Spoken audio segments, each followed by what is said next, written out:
sometimes. You look around and feel like everyone is doing better than you. Better job, better looks, better life.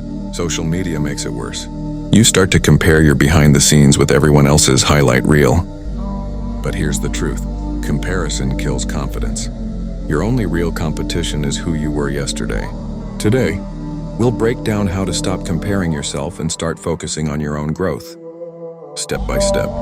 Step 1, recognize the comparison trap.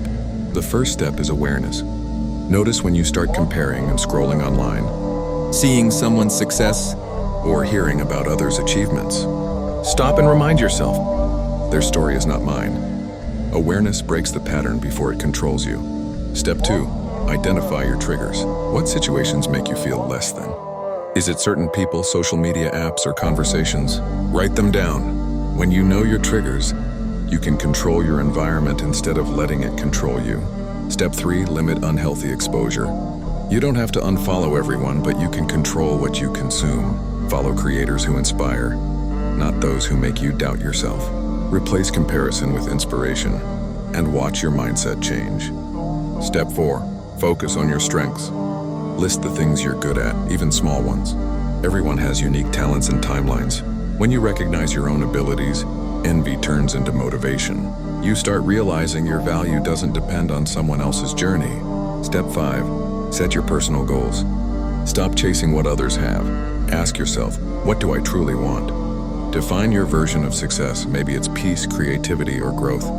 When your goals are personal, you stop measuring life by someone else's scale. Step 6, track your progress.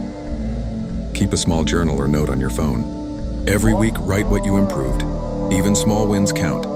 This reminds you how far you've come and keeps your focus on progress, not perfection. Step 7, practice gratitude daily. Gratitude shifts your mind from I don't have enough to I have so much already. Every morning or night, list 3 things you're grateful for. It's simple but powerful. It trains your brain to see abundance instead of lack. Step 8, celebrate small victories. Don't wait for big achievements to feel proud. Finished a task? Improved your routine? That's progress. Reward yourself, even mentally, for showing up and growing. Step 9, learn from others, don't compete. Instead of comparing, ask what can I learn from them? Everyone can teach you something. Discipline, creativity, patience. Shift comparison into curiosity. Remember, comparison steals joy, but self-focus builds peace. Every day, take one small step toward your own goals. Learn, grow, and be proud of where you are, not where others are. Welcome to Solve and Learn, your home for self-improvement, motivation, and step-by-step life growth. Stop comparing, start living, and keep moving forward.